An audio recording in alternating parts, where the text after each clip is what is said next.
আসসালামু আলাইকুম। মাশাআল্লাহ, সকলে একটু মুহাব্বতে তাকবীর দেন। নারে তাকবীর, মাশাআল্লাহ, নারে তাকবীর। সিলসিলায়ে হক মুজাহিদুজ জামান, দাদা পীরের হক সিলসিলা, নারে তাকবীর। মাশাআল্লাহ। গ্রামবাসী, প্রতিবেশী যারা আশেপাশে আছেন, যারা দূর দূরান্তে ছড়িয়ে ছিটিয়ে আছেন, অনেকে হয়তো বাড়িতে আছেন, সকলকে অনুরোধ করি দেরি না করে আর সময় নষ্ট না করে এই ক্ষণস্থায়ী বেহেশতের বাগানে এসে হাজির হয়ে যান। এসেছি ফুরফুরা দরবার শরীফ থেকে আপনার দাদা পীরের আওলাদ হিসাবে অল্প সময় দু চার কথা আলোচনা, ইনশাল্লাহ তারপরেই আখেরি দোয়া, আখেরি মোনাজাত করব।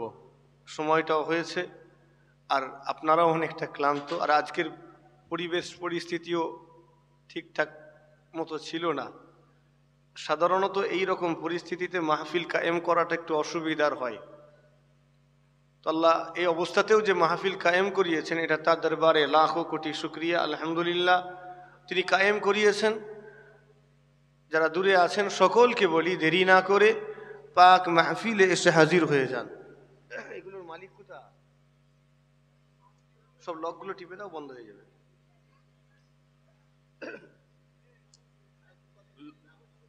ওই লকের যে বাটনটা আছে না, ওটা এখন অফ হয়ে যাবে। أعوذ بالله من الشيطان الرجيم. بسم الله الرحمن الرحيم. نحمده ونصلي على رسوله الكريم.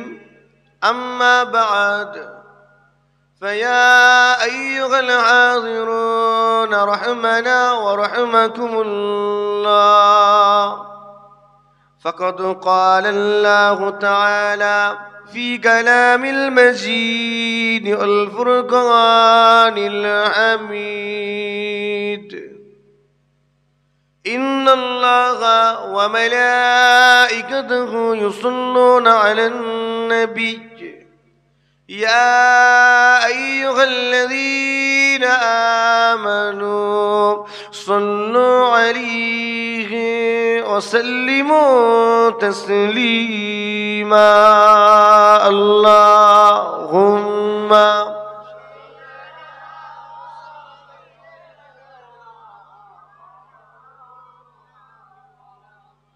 وعلى آل سيدنا।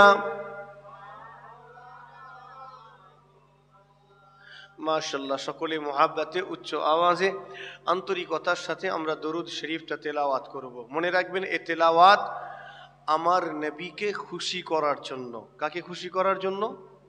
আমার নবীকে খুশি করার জন্য। কিভাবে তেলাওয়াত করলে আমার নবী খুশি হবেন সেটা আপনি আমার চেয়ে ভালো জানেন।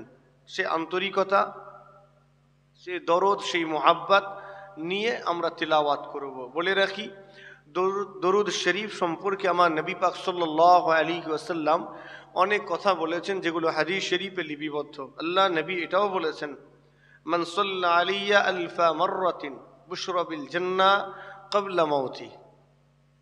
দুনিয়ার কোনো ঈমানদার আমার নবীকে মুহাব্বত করে ভালোবেসে দৈনন্দিন 1000 বার করে যদি দরুদ শরীফটা তেলাওয়াত করে, কতবার করে? দৈনন্দিন 1000 বার যদি তেলাওয়াত করে, আলফা মাররাতিন, আল্লাহ নবী জানিয়ে দিয়েছেন 1000 বার দরুদ শরীফ তেলাওয়াত করার কারণে তার কাছে এই খবরটা পৌঁছে দাও, বুশরা বিল জান্নাহ, জান্নাতের সুসংবাদ। কখন? ক্বাবলা মাউতি, তার মওতের পূর্বে। একবার জোরে হয় না সুবহানাল্লাহ। তো দরুদ শরীফ তেলাওয়াতের গুরুত্ব, ফজিলত আমরা সবাই জানি। তো একটু এটা আলোচনা করে নিলাম, কেননা এটার গুরুত্ব অনেক, কথা ঠিক না? তো মুহাব্বত করব আমার নবীকে ভালোবেসে, আমার নবীকে খুশি করার উদ্দেশ্যে দরুদ শরীফ তেলাওয়াত করব। একটু আওয়াজটা দেখে নেব। নারে তাকবীর, মাশাআল্লাহ, নারে তাকবীর। সিলসিলায়ে হক মুজাহিদুজ জামান, দাদা পীরের হক সিলসিলা, পীর আবু জাফর সিদ্দিকিয়া কুরআনিয়া মাদ্রাসা, নারে তাকবীর। এই আওয়াজ বজায় রেখে মুহাব্বতে দরুদ শরীফ তেলাওয়াত করি। আল্লাহুম্মা সাল্লি আলা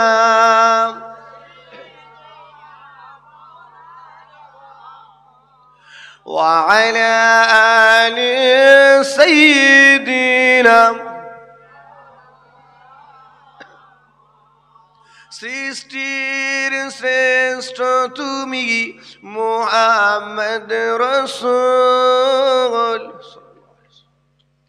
দান করেছেন খোদা তোমায় নিয়ামত অতুল। সৃষ্টির শ্রেষ্ঠ তুমি মুহাম্মদ রাসূল, দান করেছেন খোদা তোমায় নিয়ামত অতুল। সৃষ্টি মাঝে নাহি কেহ, সৃষ্টি মাঝে নাহি কেহ তোমার সমতুল। তোমার নামে পড়তে দরুদ মোরা করব না কবুল। আল্লাহুম্মা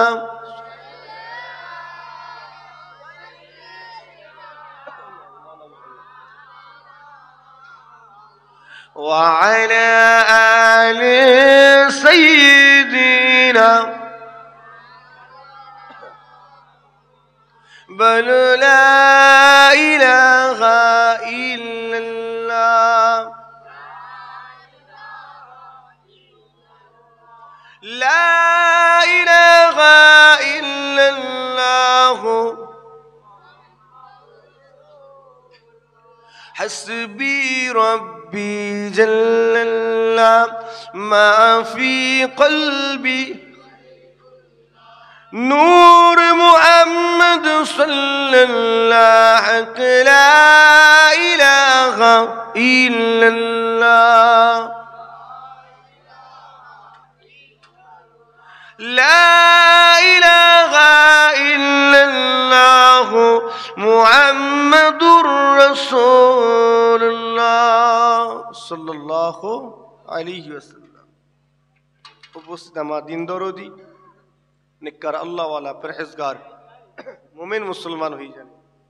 আমার মুরব্বিয়ানিরা, জওয়ান যুবকেরা, পর্দার অন্তরালী অবস্থিতা পর্দা নিশিনা মহিলা মা ও বোনেরা, রব্বুল আলামিন আল্লাহ পাকের দরবারে শুকরিয়া যিনি আমাদের নসিবকে বড় করেছেন, আজ ক্ষণস্থায়ী বেহেশতের বাগান কায়েম করিয়েছেন। আমি আগেই বলেছি যে আজকের অবস্থা যা ছিল এই মাহফিল কায়েম করার মতো নয়, তারপরেও আল্লাহ কায়েম করিয়েছেন এবং আমাদের মতো গুনাহগারগুলোকে সেই মাহফিলে জায়গা দিয়ে খুশ নসিব করেছেন। তাই সকলে শুকরিয়া আদায় করি, উচ্চারণ করে আল্লাহর তারিফ করি, সকলে মিলে বলি আলহামদুলিল্লাহ, উচ্চারণ করে বলি আলহামদুলিল্লাহ। হাজির হয়েছি অদম গুনাহগার, আপনার দাদা পীরের আওলাদ হিসাবে খুব সংক্ষেপে দু চার কথা আলোচনা রাখবো, শুনবেন তো নাকি? আমার পূর্বে আমার দাদা পীরের সিলসিলার খাদেম দীর্ঘদিন ধরে খেদমাত করছেন, তিনি আলোচনা করেছেন। আমার মুফতি সাহেব দোয়াতে আল্লাহ তার শরীরকে সুস্থ রাখেন, বলি না আল্লাহুম্মা আমিন। আল্লাহ তার মাধ্যমে আরও বেশি বেশি করে ইসলামের খেদমাত করিয়ে নেন, বলি আল্লাহুম্মা আমিন। তো আমি অদম গুনাহগার এসেছি, অল্প দু চার কথা ইনশাল্লাহ আলোচনা করে আলোচনা সমাপ্ত করব। মাহফিল মাশাল্লাহ অনেক হয়। আচ্ছা, মাইকটা ঘাটাঘাটি হচ্ছে নাই? মাইকগুলো ভাই আছেন নাকি? মাইকগুলো ভাই আছেন? এবার দেখবেন, শোনেন এই মাইকগুলো ভাই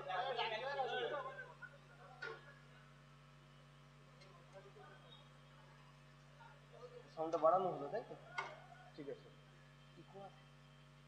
ইকো আছে? মেশিন আছে?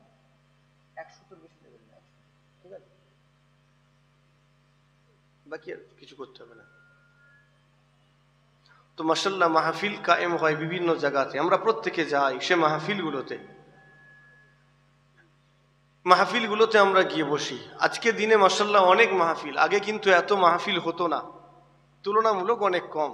আগে 10-12টা সাউন্ড আবার কমছে ভাই। 10-12টা 15টা গ্রাম মিলে একটা জলসা হতো, এখন এক একটা গ্রামেই 10-12টা জলসা হয়, কোনো কোনো গ্রামে তো আবার আরো বেশি হয়। মাইকলা ভাই সাউন্ডটা কমে গেল না, দেখে নিচ্ছি। আচ্ছা আমি দেখে নিই, তারপরে সেভাবে করে নিচ্ছি। তো এখন মাহফিলের সংখ্যা বেড়েছে, শুধু মাহফিলের সংখ্যা বেড়েছে তা নয়, শ্রোতাও বেড়েছে। বেড়েছে না বাড়েনি? শ্রোতা বেড়েছে, বক্তা বেড়েছে, এমনকি আমাদের জলসার খরচ, জলসার বাজেট সেটাও বেড়েছে। মাহফিল বেড়েছে, শ্রোতা বেড়েছে, বক্তা বেড়েছে, বাজেটও বেড়েছে। বাড়েনি যেটা, সেটা হলো প্রকৃত নামাজির সংখ্যা, রোজাদার প্রকৃত ইমানদারের সংখ্যাটা তুলনামূলক বাড়েনি। একেবারেই যে বাড়েনি এ কথা আমরা বলতে পারবো না, বেড়েছে। তবে যেটা আমরা আশা করি সে আশানুরূপ ফল পাচ্ছি না। এখন প্রশ্ন এখানে, মানুষ পরিবর্তন হচ্ছে না কেন, সংখ্যাটা কম কেন? নামাজি বাড়ছে না, রোজাদার বাড়ছে না কেন?